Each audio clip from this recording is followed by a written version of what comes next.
ఆనంది వాడికి దక్కకపోవడానికి కారణం నువ్వే అని ఇలా రాక్షసంగా ప్రవర్తిస్తున్నాడు. నువ్వే అన్నీ ఊహించుకోకమ్మా. మహేశ్వర్ అలాంటి వారు కాదు. బయటికి వెళ్తే అప్పుడప్పుడు ఇలాంటివి జరుగుతూ ఉంటాయి. ఇదంతా సహజమమ్మా. ఏ ఇంతకు ముందు ఎప్పుడు ఇలా జరగలేదా? అది వేరు ఇది వేర్రా. నీ మీద దాడి చేయించాల్సిన అవసరం ఇంకెవరుకుంటుంది? హాస్టల్కి వెళ్లి గోల చేసినప్పుడే కంప్లైంట్ ఇస్తానంటే అప్పుడు కూడా ఇలాగే నువ్వు ఆ వార్డెను కలిసి నన్ను ఆపారు. అప్పుడు పోనీ అని ఊరుకోబట్టే ఇవాళ ఇలా రెచ్చిపోతున్నాడు. ఇక నేను ఆగేది లేదురా. అమ్మా, మహేష్ గారి మీద కోపం ద్వేషంతో నువ్వు తప్పుగా మాట్లాడుతున్నావమ్మా. ఇందుకే నేను ప్రతి విషయం నీతో చెప్పను. నేను చూసుకుంటాను, నువ్వు వదిలేయమ్మా. అవునత్తయ్య,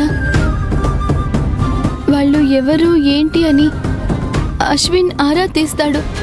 సరే, ఇది మహేష్ పని కాదు అనుకుందాం.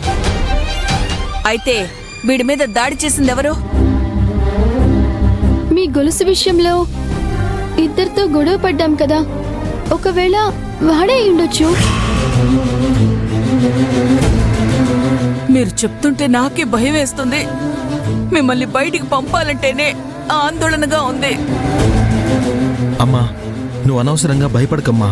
మాకేం కాదమ్మా. పోనీ మహేష్ మీద కాదు, ఎవరో దాడి చేశారని కంప్లైంట్ ఇచ్చొద్దన్రా.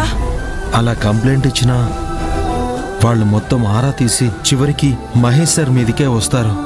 అలాగని వదిలేమంటావా? అదే కదమ్మా చెప్తున్నాను. వినమ్మా ప్లీజ్.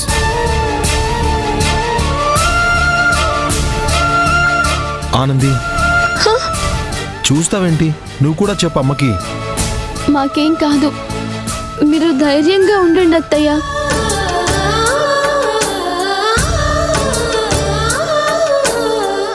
అమ్మా, అనవసరంగా ఆలోచించి బుర్ర పాడు చేసుకోకమ్మా. సరే, టైం అయిందమ్మా, మేం కంపెనీకి వెళ్తున్నాం. టిఫిన్ చేసి పడతాను, తినేసి వెళ్ళండి. ఈ చేత్తో ఎలా తినగలనమ్మా? నేను తినిపిస్తాను.